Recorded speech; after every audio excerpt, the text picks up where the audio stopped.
Good day. Ira Epstein of Linn and Associates with your SPDR ETF wrap-up for this April 6th, Tuesday, 2021, about 5:20, 5:30 in the afternoon, right in that zone. All right, so as we take a look, a down day in GAME and AMC, you know, there again, that 3.5 million shares coming out of GAME, that's what I think put that market down. But remember what I told you also this week, just yesterday. I said that a big up day on a Monday often begets a pullback on a Tuesday. Not my thinking, not my knowledge. I give all the credit on that to Yale Hirsch of Stock Traders Almanac. You know, when I do Bollinger Bands, I give all the credit to John Bollinger for developing them. He did great, and I didn't understand it as a young man when I first met John, and I looked at it, and a light went on in my head probably years later. And it's become a mainstay of what I do when I'm looking for support and resistance zones. I mean, just think about it. 95% of the time the market's going to do something in it. At the end of this, I've got an ad on that in case you're interested. So let's go right to the charts and talk about them. So what we've been doing in GameStop is drifting. You're in a downtrend. You have lower highs, lower lows. That ends if you take out 204.30. If the market leaks lower, the Bollinger Band could be one of the support zones at 136.88. The resistance in the meantime is around 197.47, the 18-day average of closes.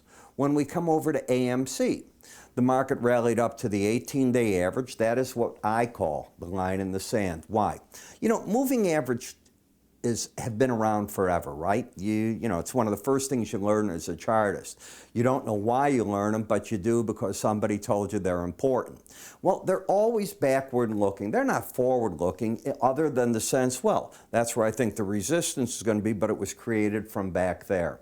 Very different than the algorithm that creates in the Bollinger Bands to a degree. At the end of the day, they're very similar. You're looking for resistance there, support here. When you're under the 18-day average, you're looking for the market to stall there. When it's above it and falls back, you're looking for it to find support there. If you haven't taken my charting course, it's really that simple. I teach to you, not above you, a whole different level. What else do we see on this? An oversold market. So I have a market that's sort of drifting.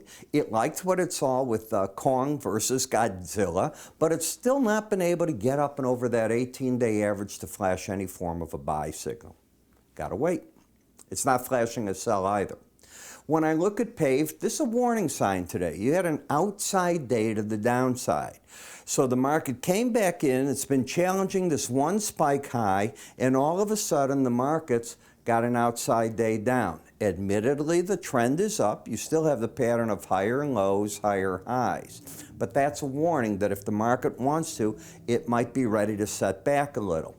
Conversely, take out today's high of 25.65, it's a bear trap. What do I mean by that? For whatever reason, the bears today grabbed hold of this market. It got up higher than yesterday, closed lower. They think they got something going home. Just think of the psychology of a market. Take that out, and all that you have left is the high, the recent all-time high that this chart's hit that I know of, and away you go. So that's what I look at. If the market breaks from here, where might it go? Well, the line in the sand is that 18-day average of closes. To get there, you'd have to break the uptrend, getting through 24.91, which would give you a pattern of lower highs, lower lows into support at 24.63. So what number don't the bulls want to see hit? 24.91. Where's the resistance? Look at the Bollinger Band. What are the odds of staying over it? 5% of the time. So I'm the casino. I want you to win that 5%, because 95% the longer you play, I'm going to get the juice, right? I mean, it's just the way it's going to work. Well, that's what's going on right there. So the market probably wants to back off. In addition, it's overbought. So instead of it locking in with the bull trend like it did here, you're not getting that.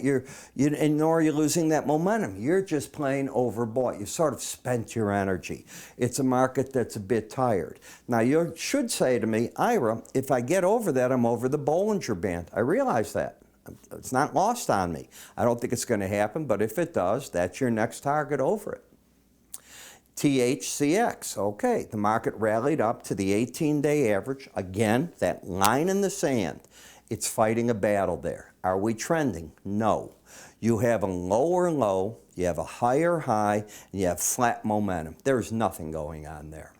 SMH, the odds of staying up over an upper Bollinger Band, they're 5% of the time.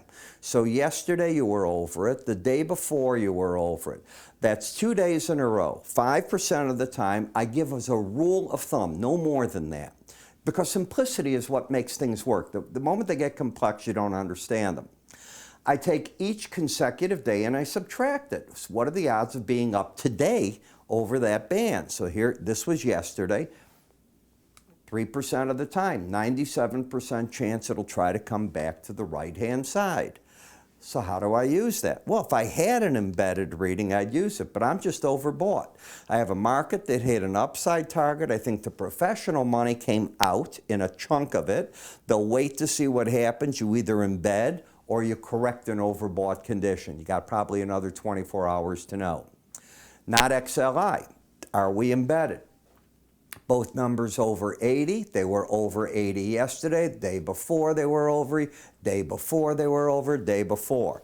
So what this market is saying is, hey, on the pullbacks, I expect the pros to keep buying new positions. New.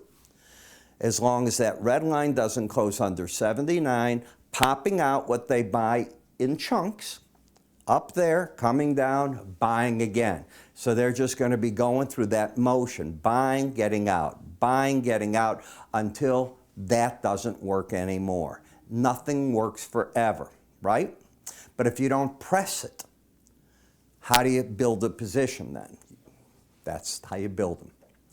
In XLE, this is not friendly. This is a bearish chart. I think yesterday I had the wrong arrows pointing. I think I was looking at them the other way, but then yesterday, not today, this low took out that one. That changed everything. You have lower highs, lower lows, momentum flat, bias down. I think the pros are short.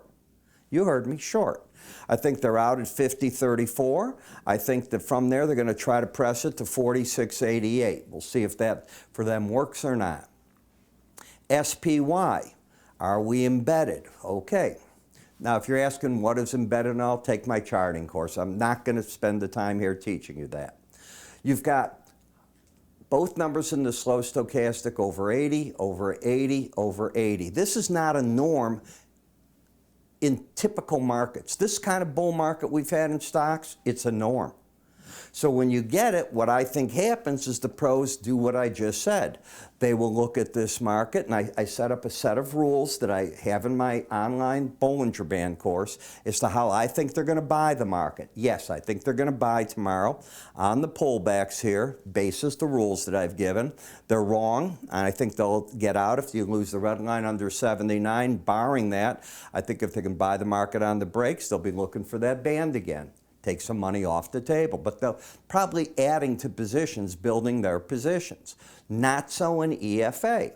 This is just an overbought market that the first time you hit a Bollinger Band, I think the pros take their money off the table in that. And you can see today, back down to 80 cents, not much, a 1 percentage point. Trend is up, but do I think that I'd have my clientele and tell them, oh, let me give you a call. I think you should be buy this in an overbought market. That call won't happen. GLD, we've gone and we have done with what? 163.53 was the high today. So what's this high all the way here? Let me give this to you. That's 163.58. Have we taken it out? No. So you have a higher high, lower low. Where are you caught? Do you not see that sideways action in the Bollinger Bands? You see this in the futures too. Futures are now spinning sideways. So is the market getting ready to reflate? That's the big question. We've made a test of this prior low, did it as a chartist. That's your test. Coming up, you are going to be overbought. You're already there. That doesn't mean anything to me because I'm looking to see is it spin around more, and that's what I wanted to do. I want this chart to spin. And as it spins, I want it to build either a base or a top because it's going to offer a trade out of it. If you don't, these were the easier ones, okay? This is what the bigger one comes from. Now, bigger being, I think, a duration trade, if it can get there and go long to the sideways action. What about the gold miners? Well, you didn't have a trend. You got a lower low, higher high. Yesterday you went up to the Bollinger Band. Oh, that's today. You hit the Bollinger Band today. Yet this is yesterday's action. Where would I tell you that I think the pros are coming out if they're long? I certainly don't know how they got long, but everybody has a system. I think that's the area between there and the 100-day average, pretty strong, and it's overbought, strong resistance. TLT, the trend is up, higher lows, higher highs. Resistance going to fall tomorrow again. Right now it's 138.99. It's falling to the tune of about 60 cents a day. Let's call it 50 cents a day to be comfortable. So it's probably going to be around 138.45, something in that area. I don't know that you're going to get a lot of aggressive buying into that when you have a market that's already overbought with a 74 reading. It's a nice rally. Is it a relief rally after all this? Yes. Do I think it's the change of a trend? No, not yet. FXE, okay. You have an embedded reading, you lose it. What does Ira think? Well, if it's not gotten back right away, I'm going to target that 18-day average of closes, and you can't get back under that low if it's going to do that. I didn't expect it to all happen today, admittedly, but it's exactly what it did. You're out of your downtrend, you're not in an uptrend. Take a look at this ad, learn something about Bollinger Bands, and I'll see you tomorrow. Welcome. I'm Ira Epstein, and I'm here to talk about my enhanced Bollinger Band course. Now, many of you have taken my regular charting course, and if not, you might think you know something about Bollinger Bands. As you know, Bollinger Bands are an algorithm designed to keep the market trading within it 95% of the time, and on a chart it will offer on the top part resistance, on the bottom support, and the idea is the market will travel within them. We know that sometimes it latches onto that band, goes up or goes down. Well, how do you play with that? Can you pyramid the positions off that type of thinking? Well, I've applied all three of these into 13 different videos that teach you my concept of it. And from that concept, you're able to work with weekly charts and or daily charts. The 13 videos, each about 7 minutes long. The idea here is not to put you in school forever, but to teach. Now, if you haven't tried my complete futures research, I throw that in as well. Whether you've tried this or not, I think it's worth taking a look at. I think you're going to learn something from there. That research, by the way, covers twice daily market updates for you and access to what I call window envelope numbers, which I think are very important when looking at these Bollinger Bands. The next part is a trial to our charting software so you can make your charts look the same way that mine do. It's that simple. Where do you go with it and how do you get all this? It's simple. You go to our website, www.iraepstein.com. If you go to the word education, everything you need is answered there. You can also call my staff. They'll be happy to help you get set up. I'm Ira Epstein, on the road to your education.